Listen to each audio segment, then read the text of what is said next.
मुझे कितना भी गाली दो, मुझे गुस्सा नहीं आएगा। गुस्सा तब ही आएगा जब मैं स्वयं चाहूंगा कि हाँ जी यहाँ गुस्से की जरूरत है, यानी आ जाएगी। आप मुझे गाली देते रहो, मुझे गुस्सा नहीं आएगी, क्योंकि मैं आपके इशारों पर नहीं नाचता, मेरा मन मेरे इशारों पर नाचता है। जिसका मन जिसके हिसाब से नाचता है ना, वो सफल है।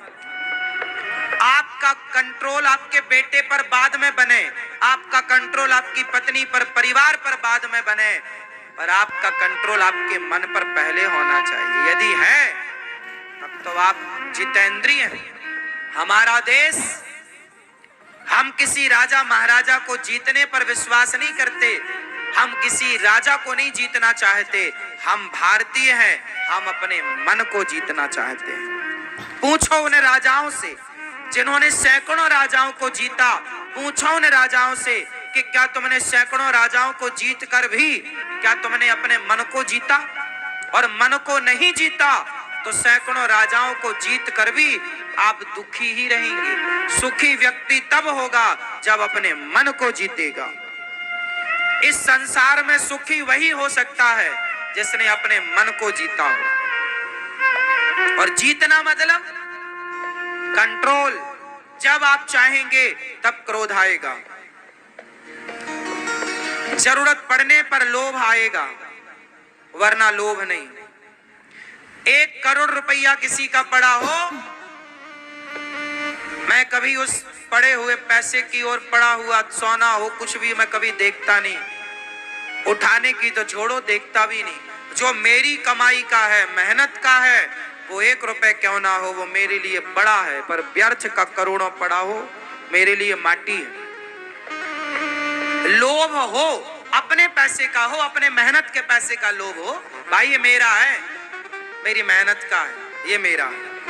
लेकिन आपका पड़ा है 1 करोड़ रुपया, मुझे मतलब नहीं। लोभ होना चाहिए, अपने का लोभ रखो ना।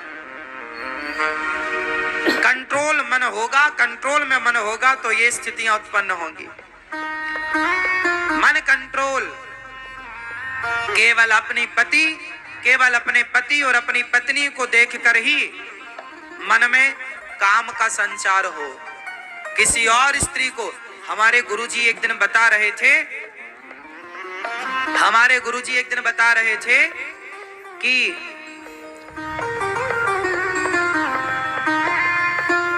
दुष्यंत एक राजा हुए हैं। हमारे देश में महाभारत में उनकी चर्चा है। एक राजा हुए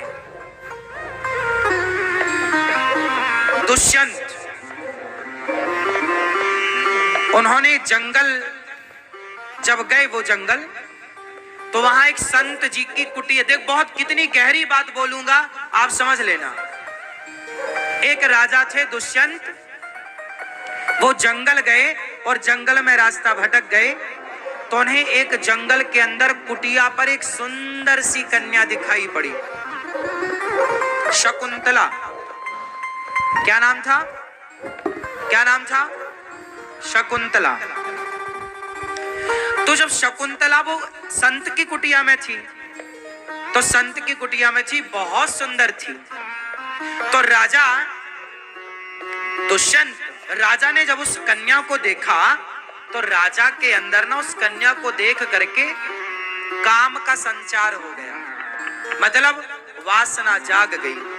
और जब वासना जागी तो राजा दुष्यंत ने प्रश्न किया उस कन्या से, देवी आप संत की कुटिया में हैं, लेकिन मेरा मन कहता है कि आप ब्राह्मण कन्या नहीं हैं, क्योंकि मेरा मन आज तक किसी ब्राह्मण कन्या को देखकर चंचल नहीं हुआ, आपको देखकर चंचल हो रहा है। मतलब जरूर आप ब्राह्मण कन्या नहीं, क्षत्रिय होंगी, इसलिए मेरा मन चंचल हुआ। तब उस कन्या ने बोला कि हाँ महाराज, मेरे माँ बचपन में ये संत जी के पास छोड़ के चली गई थी, उन्होंने लालन पालन किया है। संत जी मुझे बेटी के रूप में रखते हैं, पर मैं ऋषि कन्या नहीं हूँ। छत्राणी हूं। हाँ देखिए, एक राजा का मन, मतलब पहले की ये थी कि कोई उम्र से छोटी हो, उम्र से बड़ी हो, तो उस कन्या को देखकर भी मन चंचल नहीं हो सकता था। यदि वो छत्राणी है, क्षत्रिय है तो छत्राणी को, यदि कोई ब्राह्मण कन्या है तो ब्राह्मण का मन यदि किसी ब्राह्मण कन्या को देखकर चंचल हुआ तो वो सोच लेता था कि ये ब्राह्मण है इसलिए चंचल हुआ। बाद में उन्होंने फिर उनसे विवाह किया, बाद में उन्होंने उनसे विवाह किया। विवाह किया ये नहीं कि मन चंचल कर रहा है तो जबरदस्ती पकड़ के और उसका दुराचार करें उसके साथ, ना। धर्म, पहले विवाह, क्या तुम तैयार हो मेरे से विवाह कर? हाँ, आप राजा हैं, मैं आपके साथ विवाह करने को तैयार हूं। फिर उन्हीं का पुत्र हुआ भरत। कहानी लंबी है, कभी सुनाएंगे आपको कि बाद में फिर ये अपनी इस पत्नी को भूल गए थे। एक अंगूठी दी थी कि तुम आना कभी तो हमारे, जब ये अंगूठी दिखाओगी तो वो हम पहचानेंगे, तो इनकी अंगूठी खो गई, पहचाना नहीं। बाद में फिर वो अंगूठी मिली और फिर दोनों ने एक दूसरे को स्वीकार किया। मैं आपको केवल इतनी सूक्ष्म बात बताने जा रहा हूं कि मन को जो साध लेता है, वो साधा हुआ मन ना किसी को भी देखकर चंचल नहीं होता। इसलिए आज 99.99 लोग ऐसे हैं जो अपने मन से कभी बात करते ही नहीं है, जो कभी अपने मन को सही गाइड करते ही नहीं है, जो कभी अपने मन को सही दिशा देते ही नहीं है, जो कभी अपने मन को समझाते ही नहीं है, जो कभी अपने मन को डांटते ही नहीं। तुलसीदास जी डांट रहे हैं, रे मन तू सत्संग कर, छोड़ जगत की रीत, अंत समय पछताएगा जब आयु जाएगी बीत। आप लोगों ने गलतियां ये की कि कभी अपने मन से बात नहीं की, कभी अपने आप से बात नहीं की। मन को कंट्रोल कैसे करेंगे आप? कोई काम किया उसके लिए? भाई घर बनवाओगे ना तो पैसा जोड़ना पड़ेगा, रोटी बनाओगे ना तो आटा किसी के घर में आटा गूथा जा रहा है, समझ लो रोटी बनने की तैयारी है। सब्जी काटी जा रही है, मतलब भोजन बनने की तैयारी है।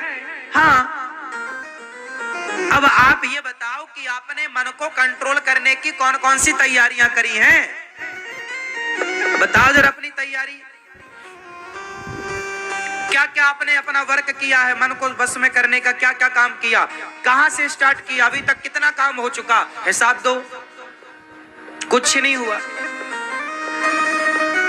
जैसा 10 साल पहले मन भटक रहा था ऐसे 10 साल बाद भटक रहा है, जैसे 2015 में भटक रहा था ऐसे 2025 में 24 में भटक रहा है, ऐसे ही 2030 में भटकता रहेगा। ऐसे ही भटकता भटकता फिर मर जाएगा, आप मर जाओगे। लो, सारी जिंदगी तुम्हारा मन भटकता ही रहा, तुम जवानी से बुढ़ापा, आज मरने की स्थिति में बहुत लोग हैं और फिर भी तुम्हारा मन चंचल। तो मेरा सवाल ये है, कितनी सारी उम्र पाकर आप लोगों ने कितना मन को संभाला, क्या काम किया आप लोगों ने? केवल बच्चे पैदा करने में लगे रहे तो बच्चे तो तुमसे ज्यादा सुअर भी पैदा कर लेते हैं।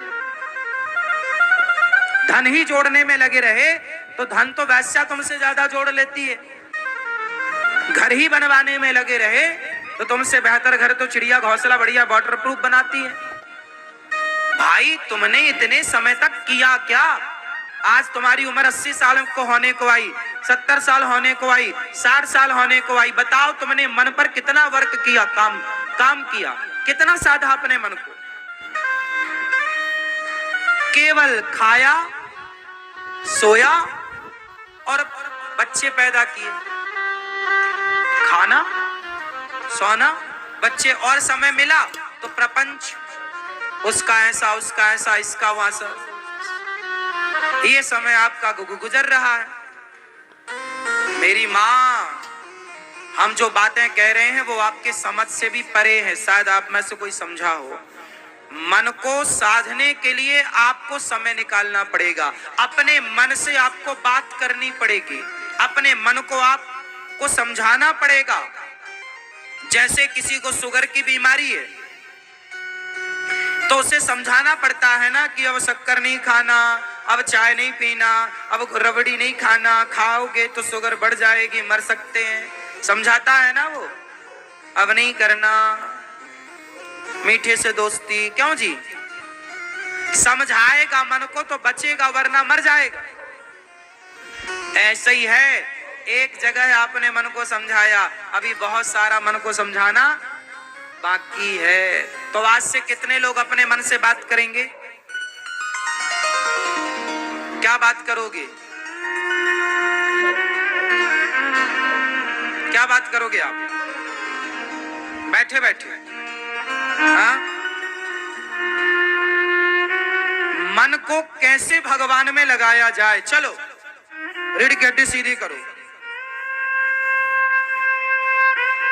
पालथी मार के मस्त बैठो। आज तुम्हारे मन से कुछ काम करा ही लेते हैं। चलो देखो मन से किस तरह काम कराना है और किस तरह मन को लगाना पड़ता है। जो आप लोग चिल्लाते हैं ना, महाराज जी हमारा मन नहीं लगता, मन नहीं लगता तो 2 थप्पड़ मारो मन को, तुम्हारा ही तो मन है, 2 अपने गाल में मारो। काहे नहीं लगता? क्यों नहीं लगता? ये तुम्हारी कमी है। मीराबाई तो नहीं बोलती थी कि मेरा मन नहीं लग रहा। लग रहा? लगता है। कैसे लगेगा? थोड़ा आप लोग अपने घर में बैठा करो और प्रभु का ध्यान किया। ध्यान बहुत जरूरी है। मन को बस में करने का एकमात्र उपाय है सत्संग। कथाएं सुनो और ध्यान करो। कथाओं में ही हम ध्यान करना सिखाएंगे, इसलिए कथाएं सुना करो। रोज साधना चैनल पर 3 बजे से 6 बजे तक कथा सुना करो। चलो आंखें बंद करो, सभी लोग अपनी आंखें बंद करेंगे और एक छोटा सा ध्यान करेंगे भगवान का। जैसा मैं कहूंगा मन को, अब पूरा काम मन से करना है। आप जहां हो आप तो वहीं रहना। अब मन से चलते हैं। मैया तुम्हारे गटा बंद नहीं हो रहे हैं, थोड़ा बंद कर लो मेरी माँ। आंखें बंद करो और अब मन से पूरा काम करना है। सभी लोग ऐसी कल्पना करो, ऐसा इमेजिन करो, ऐसा भाव बनाओ कि हम गिरिराज जी की परिक्रमा लगा रहे हैं। चलो सब लोग चलो गिरिराज जी मन से। शरीर तो जहां है वहीं रहेगा, मन से काम कराना है। चलो सब लोग गिरिराज, ऐसा भाव बनाओ सब लोग कि हम गिरिराज जी की परिक्रमा लगा रहे हैं। हम गिरिराज जी का नाम जप कर रहे हैं। मन में परिक्रमा लगाते हुए श्री कृष्ण श्री कृष्ण श्री कृष्ण श्री कृष्ण गोविंद हरे मुरारी, हे नाथ नारायण वासुदेव। हम कीर्तन कर रहे हैं। ऐसा भाव बनाओ कि हम गिरिराज जी की परिक्रमा लगा रहे हैं और कीर्तन कर रहे हैं। मन में कृष्ण को ही जप रहे हैं, उनको ही याद कर रहे हैं। अब गिरिराज जी की परिक्रमा लगाकर सब लोग ऐसा भाव बनाओ कि हम बैकुंठ जाकर, जैसे लक्ष्मी माता भगवान के चरण दबाती है ना, ऐसे आप भी भगवान के चरण दबा रहे हैं। ऐसा भाव इमेजिन करो कि आप भगवान श्रीमन नारायण के चरण दबा रहे हैं। चरण दबाओ, दबाओ चरण। ऐसा भाव बनाइए कि आप भगवान के चरण सेवा कर रहे हैं। भाव